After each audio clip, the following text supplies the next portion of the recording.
smooth that seed is. If you remember the seed that Dr. Sweet was showing us yesterday, still had a little bit of lint on it. So this seed has been de-linted and then it's been treated too. That's why it's that kind of turquoise color.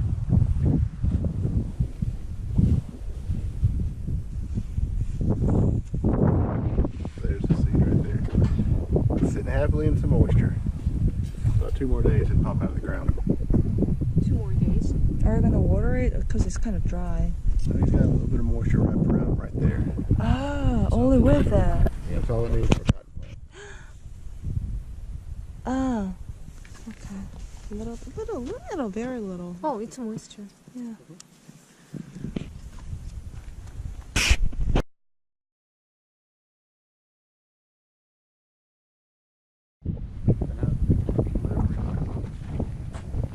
Delivers the seed through these hoses to the spot right here. This is kind of what we call a mini hopper. It holds just a little bit of seed. And then this is a vacuum hose that holds that seed to this plate. As this plate spins around, it drops the seed into a brush. Each seed is placed right into this brush right here and comes down and is dropped in the ground right where it's supposed to be put. So the seed is handled very delicately all the way to the ground to make sure it's exact spacing, exact emergence.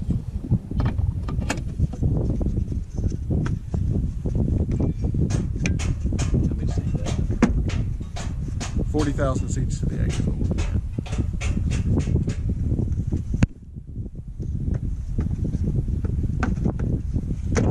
So this planter right here, if we were running, start early in the morning, plant it 14, 16 hours, we'll be able to get close to 500 acres in one day.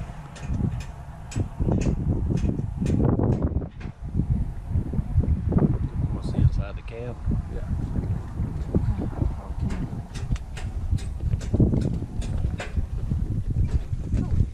That was close. Yeah. You okay?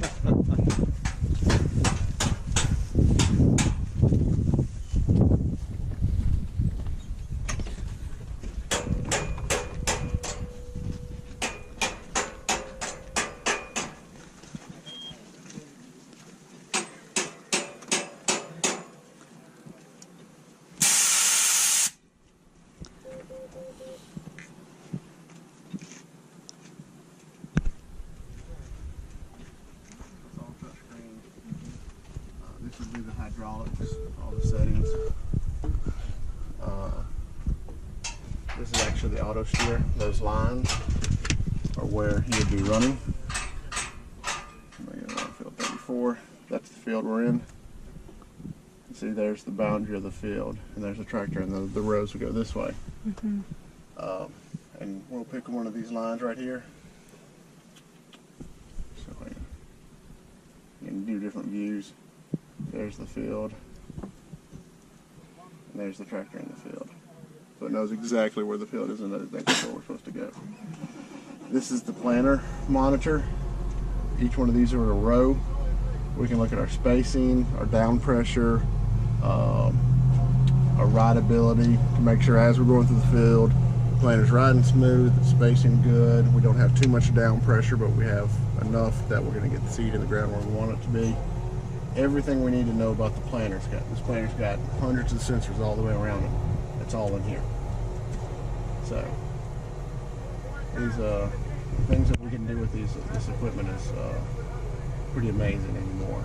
And all this is files. This tractor, when it gets done with the field, it automatically shoots information up to the cloud, and this is where I download it all.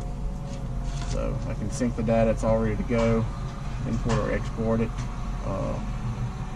and then, yep, shows everything. So it automatically, when it gets done with something, it sends it up to the cloud.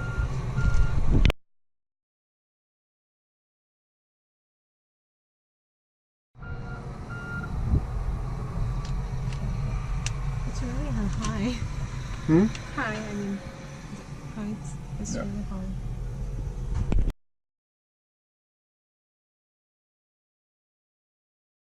tractor? I've been doing it for, well, 15 years. Oh, wow. And you live in this town or? Yeah, because I'm just,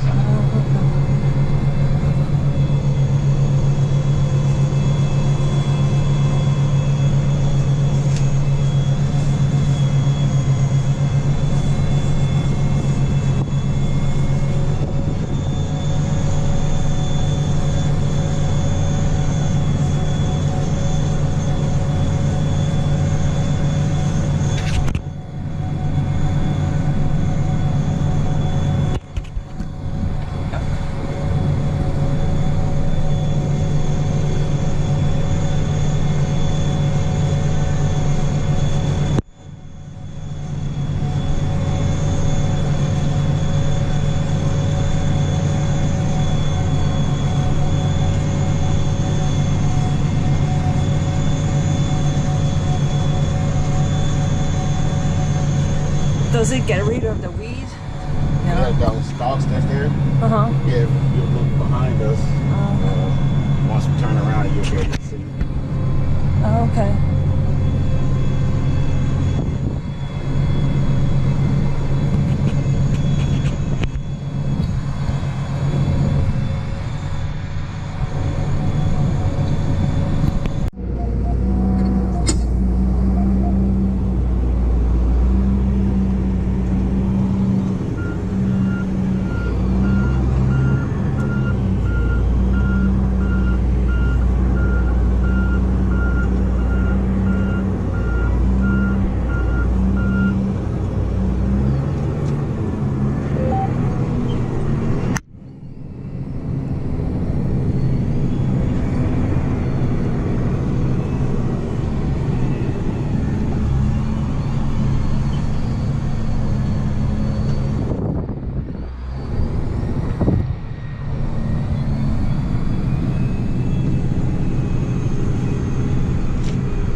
They'll all get used.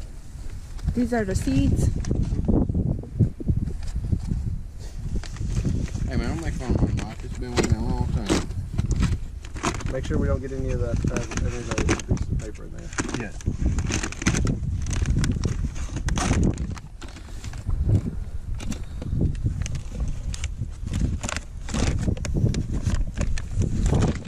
Good. Right there. How many of those do you reckon go into a corn seed? 3? That's gonna be hard to tell. At least they're back. That way we don't have to. I'm gonna say that ought to get you there and back. Close it up.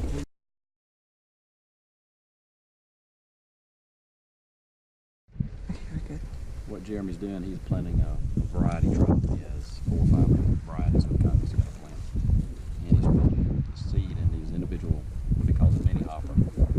Plant down one end and come back to the other and change variety. And what he's doing, he's going to collect all his data after harvest to see which variety in this particular agronomic setup is going to be most profitable for him. So he's doing his own research on his own farm.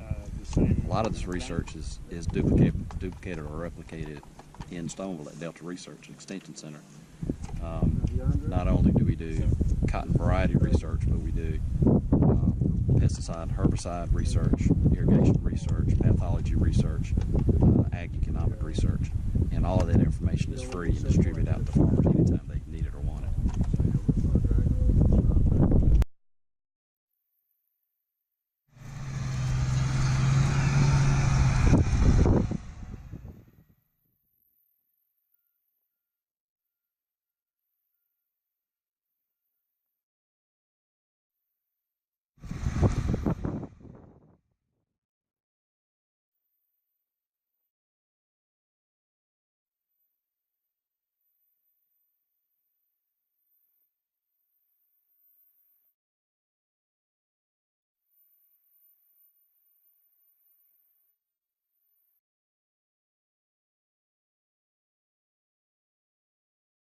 Good, good, The good. delta is an alluvial plain that was created from the Mississippi River over hundreds of thousands of years of the river flooding and distributing soil out across what is now a flat area.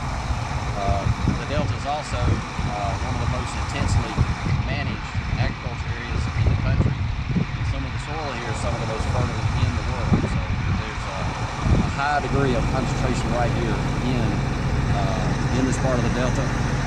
We have a long growing season too, so you can plant anything from rice all the way to late season beans. So there's a lot of reasons why agriculture is so successful here in the delta.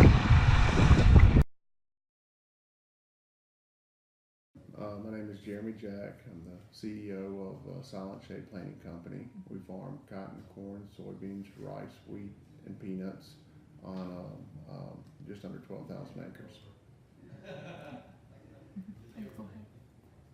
We have around 30 employees. That's between the farm and the trucking business. We have right at 30 employees.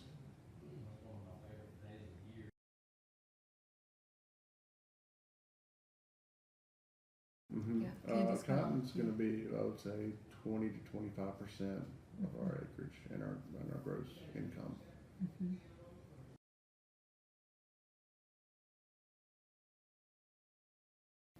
Where we are in the supply chain. Yes. So I'd say we're probably step 2. Step 1 would be getting the inputs to us, but we would be the manufacturing part of the supply chain.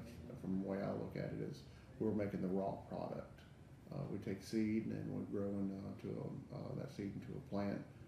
We nurture the plants by fertilizing it and protecting it with all the crop protection inputs that we have.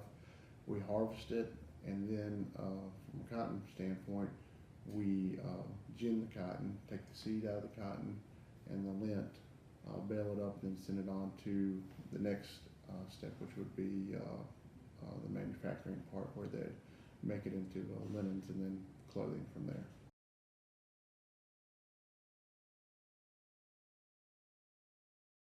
So from sustainability aspect, we've been on. It's been part of our mission for, I'd say, the last 8 years to become more sustainable. We know there's an X amount of inputs that we have, and we want to utilize them to our best ability. Whether it's water, fertilizer, or the land, we're trying to use as least amount as we can and produce as much as we can. That's our process. Sustainability works with that. We can, by having that mindset of keeping the operation for set the operation up for generations to come, and for it to be high productive, is how sustainability fits in with our business plan.